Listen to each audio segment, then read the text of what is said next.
आइए हम देखते हैं 2024 पुराना सेट प्रैक्टिस सेट 2024 का। इस सेट का नाम है 824।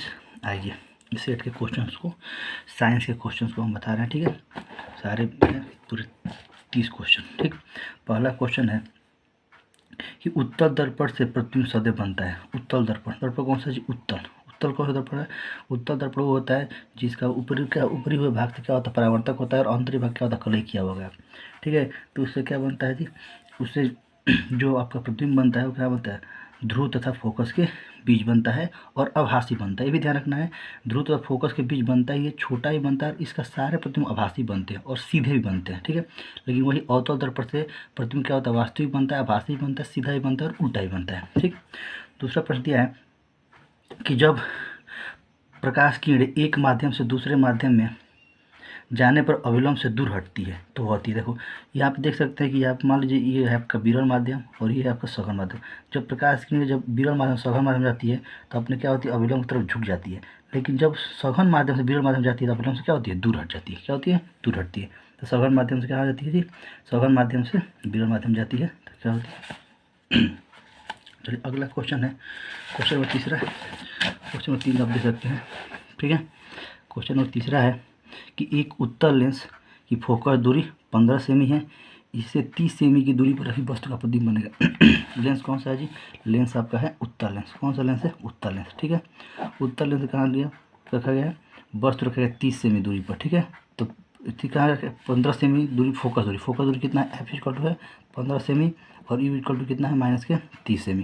तो फार्मूला आता है 1/f equal to 1/v minus 1/u। इसे हल करेंगे तो आएगा 30 सेमी पर वस्तु से दूरी तथा वास्तविक उल्टा तथा वस्तु के आकार का प्रतिबिंब बनेगा। तीसरा प्रश्न दिया है, अगला प्रश्न कि जब श्वेत प्रकाश प्रिज्म से गुजारा जाता है तो निर्गत प्रकाश में प्रिज्म के आधार से दूरस्थ प्रकाश का रंग कौन होता है? तो सबसे नज़दीक होता है बैगनी और सबसे दूर होता है लाल। यानी सबसे तेज इसका होता है, सबसे अधिक अपूर्णता किसका होता है? लाल का, सबसे कम बैगनी का। सबसे अधिक मूर्ता कौन है? बैगनी। सबसे कम मूर्ता है लाल। सबसे दूरस्थ कौन होगा जी? लाल। अच्छा, एम्पियर सेकंड का मात्रक होता है। एम्पियर सेकंड का मात्रक क्या है? इसका मात्रक है। अगला जो एक सेल में R1 तथा R2 दो प्रतिरोध दो समांतर क्रम में जोड़े जाते हैं। यदि उनमें प्रवाही धाराएं क्रमशः I1 और I2 है एवं प्रति सेकंड उत्पन्न ऊष्माएं H1 और H2 है तो ऊष्माओं का अनुपात होगा H बराबर का I² RT। इसे आप हल करें तो होगा H1/H2 R2/R1। ये आप सही होगा। अगला दिया चुंबकीय क्षेत्र की तीव्रता का मात्रक है Newton ampere per metre square weber square, ठीक। अगला है, देख सकते हैं अच्छा 7 क्वेश्चन था आपका फिजिक्स का, ठीक है। अब आपका चालू रहा केमिस्ट्री। केमिस्ट्री का मेथेन का संरचना सूत्र है, ठीक है। मेथेन का संरचना सूत्र क्या होता है? CnH2n+2, ठीक है। CnH2n यानी कि CnH2, सी जब एक रखेंगे तो आएगा CH4। यानी मेथेन क्या है? एक तरह का क्या संरचना सूत्र मेथेन का संरचना क्या था? CH4। अगला दिया निम्नलिखित में सजातीय श्रेणी है। सजातीय श्रेणी क्या होता है जी? ऐसा श्रेणी जिसमें CH2 का अंतर हो। कितने का अंतर हो? CH2 का अंतर हो, चाहे 14 इकाई का और भार का अंतर हो, उसे कहते हैं सजातीय श्रेणी। जैसे CH4C2H4, इसमें अंतर देखेंगे CH2 का अंतर आएगा, यानी कि CH4 और C2H मेथेन और एथेन क्या सजातीय श्रेणी में।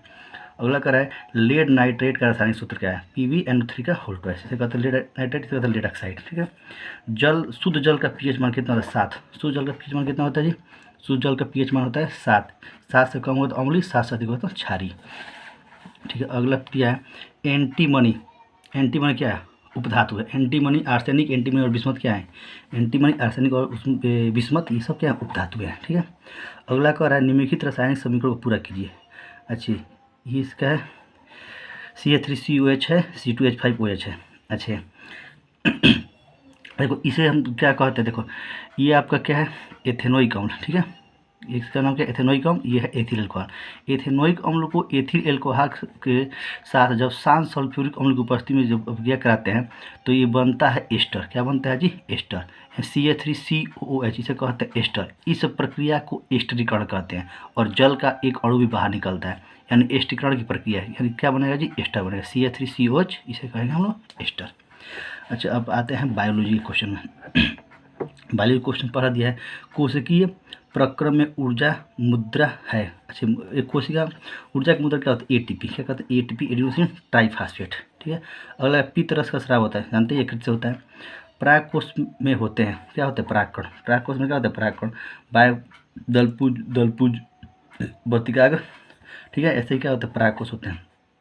अगला, पत्तियों पर कलियाँ विकसित होती हैं किससे, बायोफिल्म से। किससे होती है जी, बायोफिल्म से।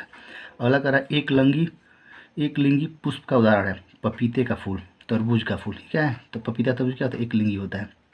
एक और है, एक स्वस्थ मनुष्य में सामान्य रक्तदाब कितना होता है, बीपी जो कहते हैं, बीपी ब्लड प्रेशर कितना होता है, 120/80। अगला क्या, निम्नलिखित में से कौन सा आहार श्रृंखला का निर्माण करता है, आहार श्रृंखला यानी उत्पादक, फिर प्राथमिक उपभोक्ता, फिर द्वितीय उपभोक्ता, फिर तृतीय उपभोक्ता, फिर चतुर्थ उपभोक्ता। तो यहाँ पर घास क्या होगा जी, उत्पादक होगा, बकरी क्या होगा, प्राथमिक उपभोक्ता होगी, और मानव क्या होगा, द्वितीय का होगा, सर्वोच्च उपभोक्ता का होगा। यानी ये श्रृंखला में है। देखिए, घास को गेहूँ खाएंगे नहीं, बकरी गाय को खाएगी नहीं, घास मछली को खाएगी नहीं, तो एक श्रेणी कौन सा, घास को बकरी खाएगी, बकरी को मानव खाएगा।